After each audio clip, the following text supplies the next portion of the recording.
একজন মুসলিমকে বিয়ে করবে তুমি? বাবা, আমি ইসলাম ধর্মে কনভার্ট হব। কি বললে? এখানে ওর কোনো দোষ নেই। ও যাই করছে সেটা শুধুমাত্র আমায় ভালোবেসে। দোষ যদি কারোর থেকে থাকে সেটা আমার। মারতে হয় আমায়, মারো না। ওকে বেরিয়ে যেতে বল। একটু থামো না বাবা, তুমি যাও তো এখন। প্লিজ আঙ্কেল, একটু বোঝার চেষ্টা করুন। আমি আপনার মেয়েকে কোনোদিন কষ্ট দিব না। আমি কথা দিচ্ছি আপনাকে, আমি আমার সবটা দিয়ে ওকে আগলে রাখবো।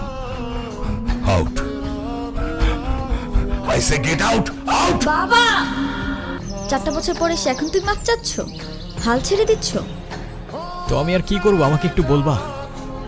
একটু বোঝার চেষ্টা করো। তোমার আর আমার ধর্মটা আলাদা, জেনি।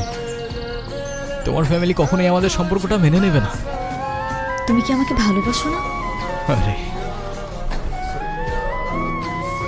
দুনিয়ার সবাই মেনে না নিলে যদি আমার প্রতি তোমার ভালোবাসাটা কমে যায় না, তাহলে থাকো, আমি চললাম। কোথায় যাচ্ছ? বাবার পছন্দের ছেলেকে বিয়ে করতে। তাহলে আমার কি হবে? তুমি তো আর আমাকে ভালোবাসো না। বাসি, অনেক ভালোবাসি। পরিবার তো মানবে না। না মানুক? সমাজ কি বলবে? সমাজের বাইরে চলে যাব।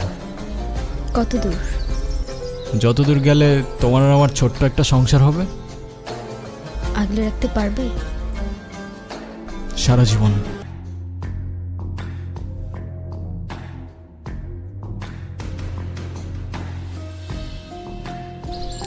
হ্যাঁ বলো। কোথায় আছো তুমি? এই তো বাজার করে বাসায় যাচ্ছি। কেন? আগে বলো, গুড নিউজ শুনবা না ব্যাড নিউজ? ব্যাড নিউজটাই আগে শুনি। ব্যাড নিউজটা হচ্ছে তোমার এখন থেকে মাঝে মধ্যেই বাজার করতে হইতে পারে। কেন? কারণ গুড নিউজটা হচ্ছে নতুন চাকরিতে তোমার হাজব্যান্ডের কাজের অনেক চাপ থাকবে এখন থেকে। কংগ্রাচুলেশনস। কিন্তু স্যার, আমি আর বাজার করতে পারবো না। যত রেটি হোক না কেন, বাজার কিন্তু আপনাকেই করতে হবে। কেন, কি হয়েছে? আরে ধুর, আমি একদমই দামাদামি করতে পারি না। আজকেও 150 টাকা ঠকে আসছি। আপনারা কারা আর বাসার ভিতরে কিভাবে ঢুকেছেন? কারো বাসায়?